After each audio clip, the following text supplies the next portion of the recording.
We'll also be demonstrating how to print the content of an array list using traditional for loops. So going down to our print instruments method, we'll scroll all the way down. We'll comment out the one we demonstrated in the previous video, which was the method reference operator. And we'll talk about how to use the traditional for loops. So we'll create an index that's an integer. Now the array list is got 3 instances. It's got a guitar, piano, and a drum. So we'll start from the first index to access the first element, and we'll stop when the instruments dot size, sorry, I spelled size wrong. So when the size is actually 3, but we would loop when I is less than 3. And sorry, we'll stop when I is still less than 3. So when I becomes 3, this condition will be false, because 3 is not less than 3, it's actually equal to 3. So that's perfect, that's what we want. And I realize I called it index, not I. So out of nowhere, that's just not going to make sense. And so what we want to do is up a system.print, but instead of an instrument, we don't really have an instrument, so we can, and that should be index ++. So what we can do is we can create the instrument, and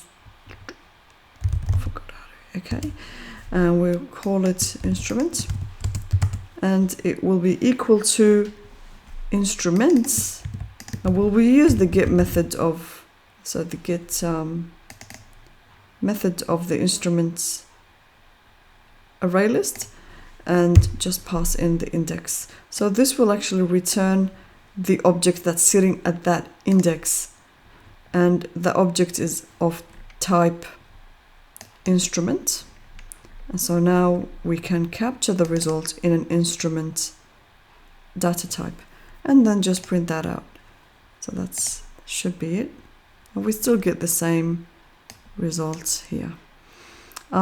If you wanted to make this one slightly shorter, so it's up to you how you want to do this, but if you can directly just get the index, and that will print the object that's sitting in that index. And remember, this is actually the instrument object, and so this is a call to the toString method. So we can conclude the different ways we've demonstrated how to print the content of array from videos 92 to 96. The first one was using the for each loop, which is an enhanced. It's also called an enhanced for loop. We also used streams to print the content of the array, so we commented it out. And we also we can actually uncomment them out and print some details there. So this one would be for each loop, using for each loop. And here we use the stream, so let's uncomment. Using streams. Here we've used lambda expressions. Let's uncomment it out.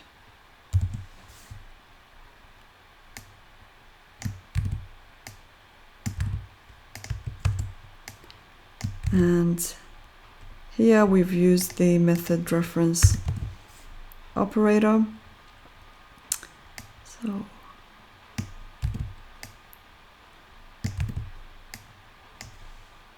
and let's uncomment this one out. And finally we used the traditional loop.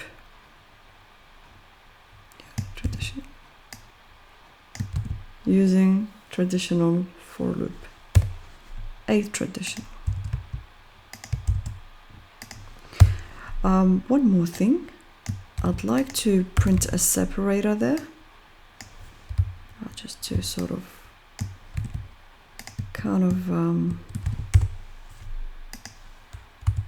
separate the output, because there's going to be a bunch of duplication of output going on there.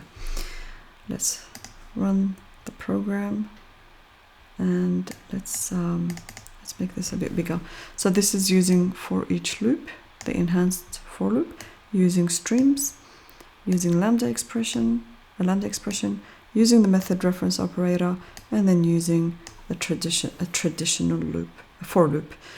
That's it. This concludes our series, and I hope this was helpful to you, and I'll see you in future ones. Thank you so much.